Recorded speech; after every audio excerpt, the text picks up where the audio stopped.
my work, I argue that even as the Spaniards transformed the Potosí metals into money that kept the empire together, they also understood mining through a long-standing metaphysical beliefs about the essence of matter present in Thomas Aquinas' metaphysics. Although I consider the card dichotomy was essential for the consolidation of capitalism as a technique of appropriating nature, I still maintain that the metaphysical framework of scholasticism precedes the card dichotomy both historically and logically. This metaphysical framework assumed that the natural world was composed of a raw, defective plastic material that had to be dominated from above and directed to a higher end. I call this scholastic frame metaphysical instrumentalism, and I claim that its central principle is the principle of natural subordination of matter to form and means to an end, and it presupposes instrumental manipulation. I also argue that this principle underscores both the writings of natural law that were used to justify the Spanish sovereignty and the possession of the new territories, including the forest, water, and the subsoil, and writings on Potosí mining. By examining the interactions between early political writings and writings on mining, I argue that the particular confluence of Iberian political practices and philosophical ideas in the Americas frames the technological and capitalist modernity as both an imperial and a metaphysical project. The question that arises then is, what is the contribution I want to make to the World-Ecology project? Moore's solution to the nature-human impasse is the following question. How does modernity put nature to work? How specific combinations of human and extra-human work or limit endless accumulation of capital? My answer is that nature was put to work by conceiving nature not only as external but also as instrumental, naturalizing a strict hierarchical division between material means and natural ends. Scholasticism laid the foundations for the justification of the Spanish sovereignty over the new territories, the exploitation of its natural resources, by simply appealing to a principle of natural subordination of matter to forms and means to an end. I make this argument through a contrapunctual reading of the 16th century debates on Spanish sovereignty in the Americas in treatises of natural history and mining written between 1520 and 1640. Whether political or natural historical, these texts all invoked an ontological frame derived from a natural order to justify, and occasionally to question, material practices such as the compulsory labor in the colonial Andes, also known as the mita, refining techniques of amalgamations of metals, also known as beneficio. By conceiving both human and non-human nature as instruments that had to be unconditionally subordinated to transcendent ends, such as civilization and salvation, Spanish colonizers played a crucial role in the development of 16th century capitalism. My project traced the development of this ontological frame over a course of a century and a half, beginning with the early attempts to justify the conquest and compulsory labor in the mines, and ending with texts on mining written as the Spanish Empire entered in terminal decline. The name of the movement that justified the appropriation of riches and the practice of mining in the New World through the work of Thomas Aquinas, is the School of Salamanca.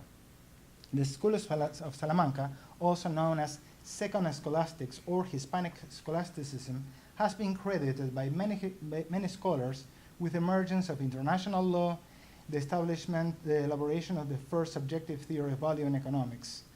The founder of the School of Salamanca was the Dominican Francisco de Vitoria, and then Domingo de Soto, Melchor Cano, Francisco Suarez are also part of this movement.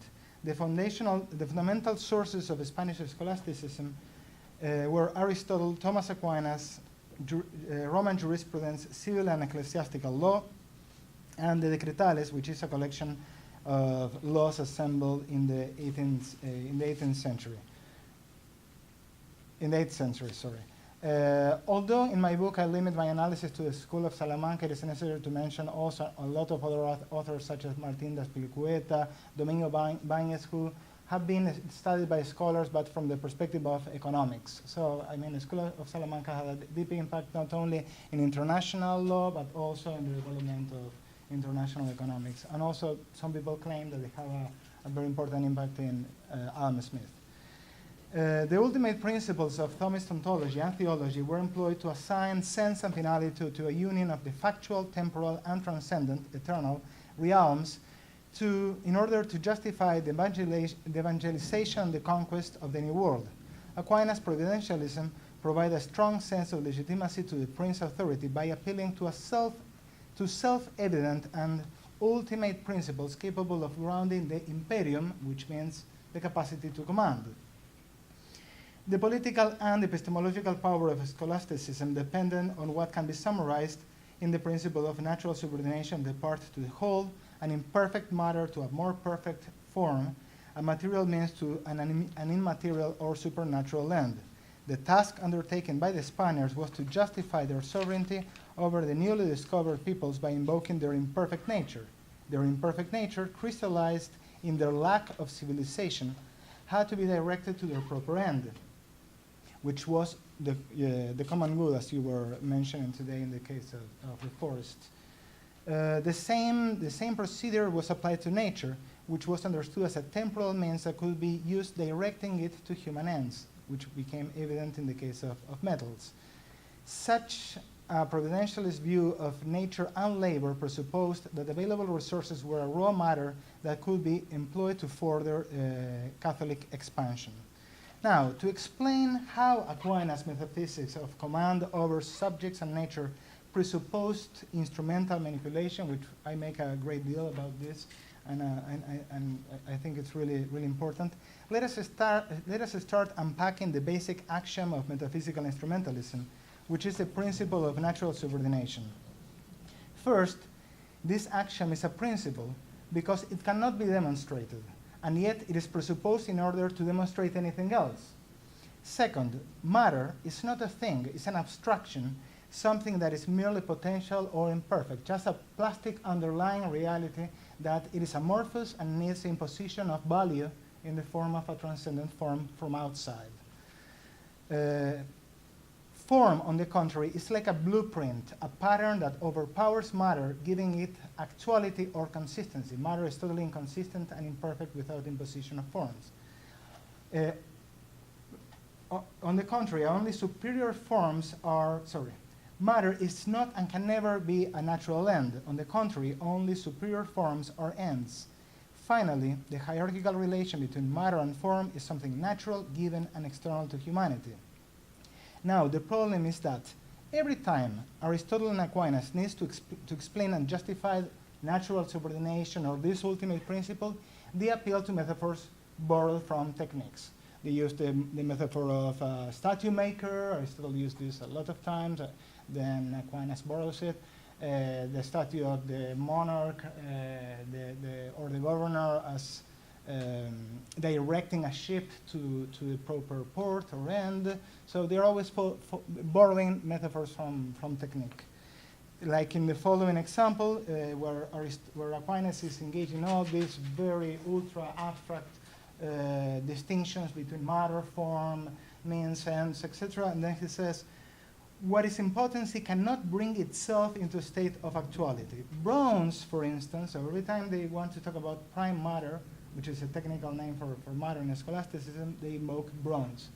Bronze, for instance, is a statue in potency and cannot make itself a statue, which reminds me of your presentation, because when Aristotle was discussing about natural slaves in the politics, he says that if statues could move themselves, if instruments could move themselves, then we wouldn't need slaves.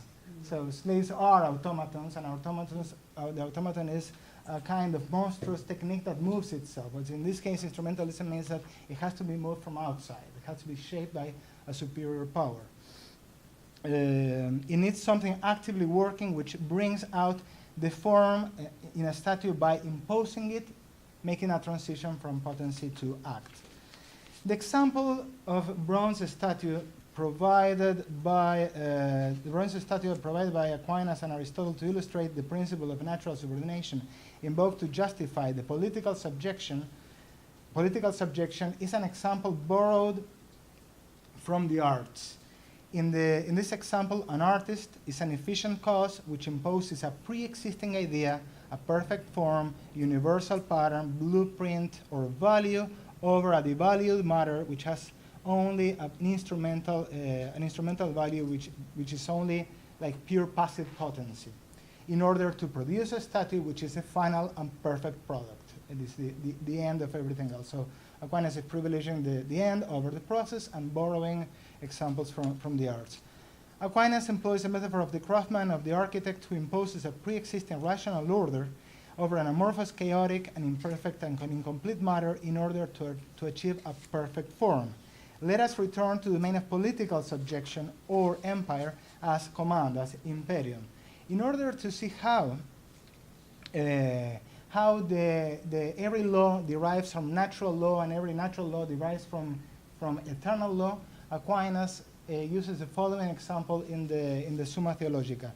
He says, just as every craftsman, in every craftsman there pre-exists a rational pattern of the thing, which are made by art, so too in every governor or monarch must pre-exist a rational pattern of the order of things, which are to be done by those subject to his government.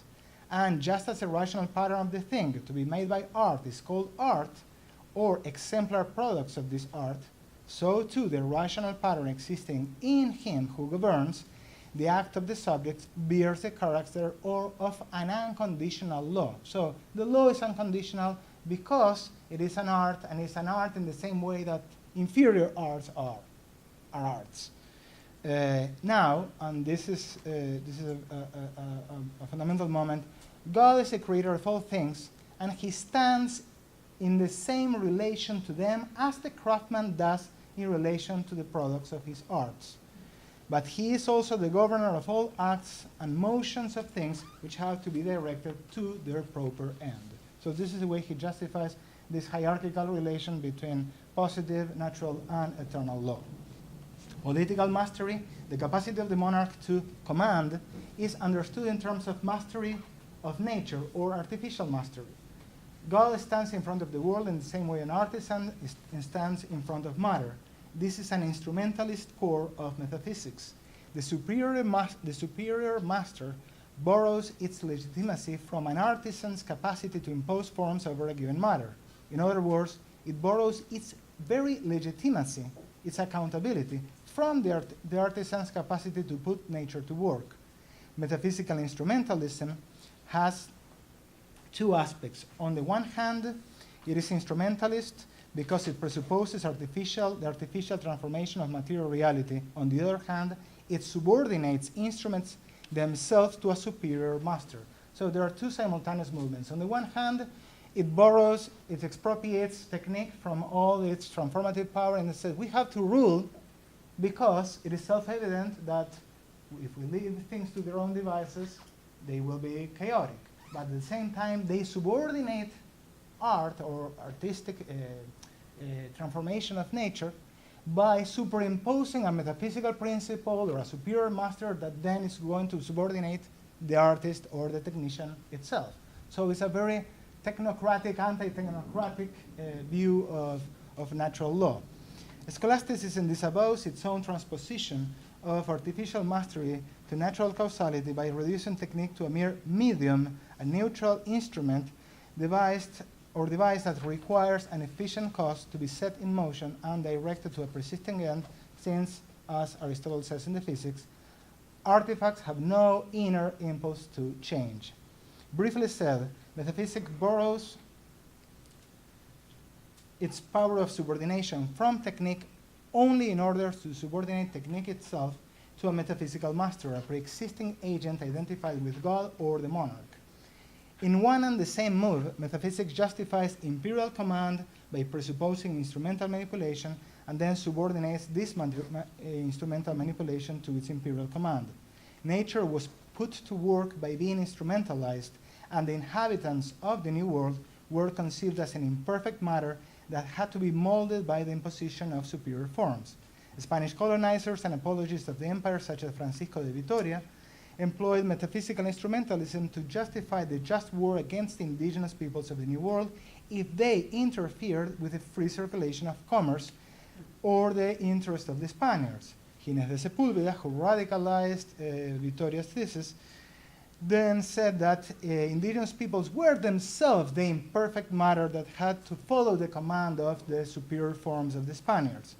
José da Costa, the writer, the author of the Natural Moral History of the World, systematized this imperial ideology by conceiving metals of the New World as use values that had to be subordinated to the production of exchange value.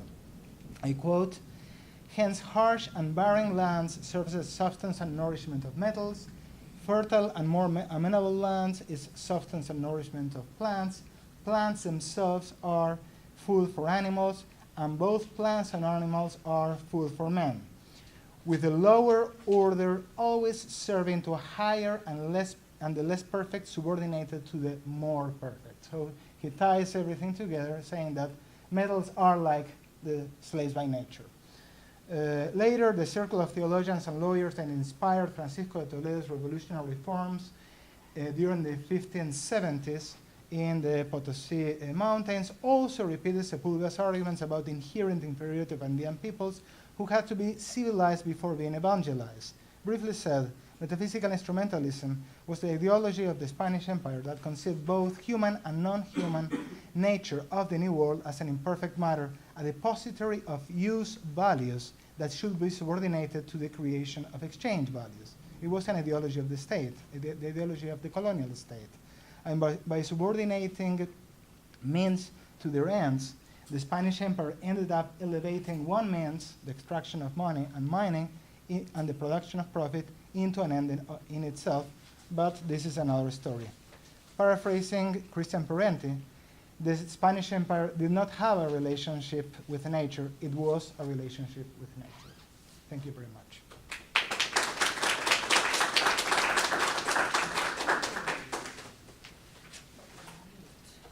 So we have some time for questions. Should we take a few questions right away? And why don't we all get up, the presenters too. So we get to go to...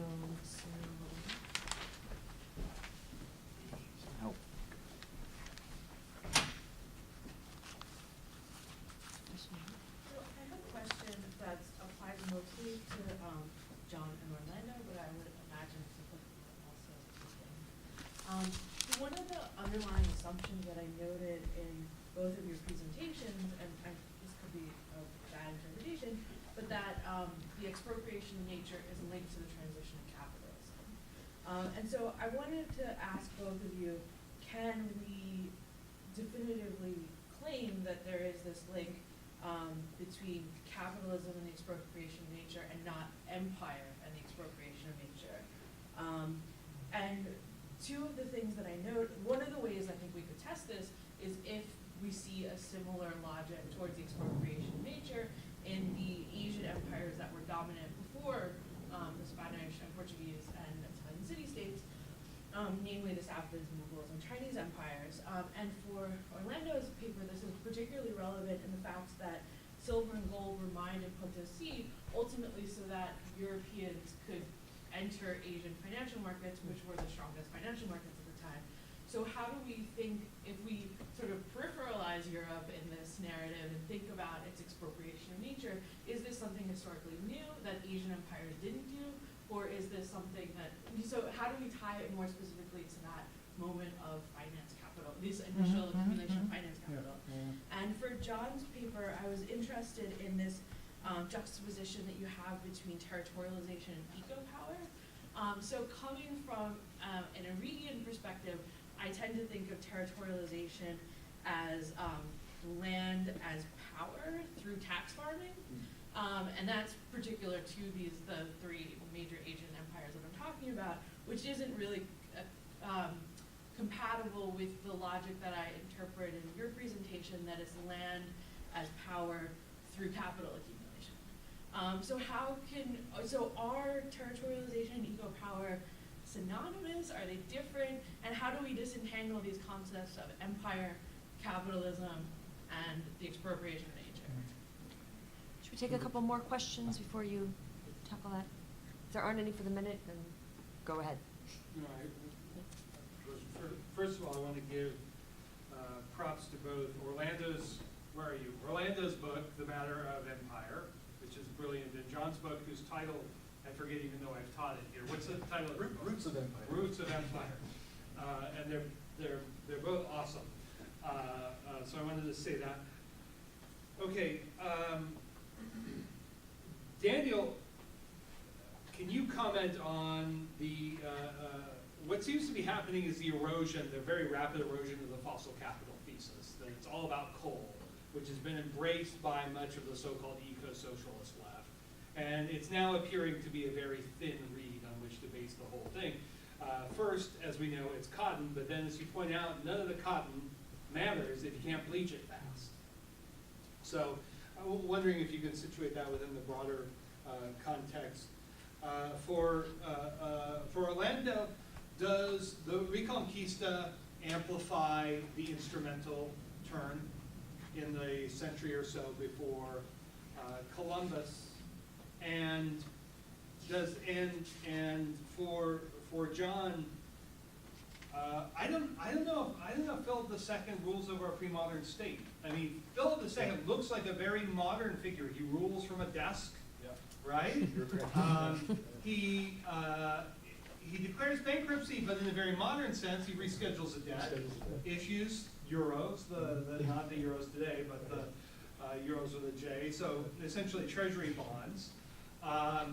Even though he makes a shift towards massive taxation of Castile, but then also borrows, 10 times the receipts of the American silver flowing in. So I'm wondering, can you talk, it looks to me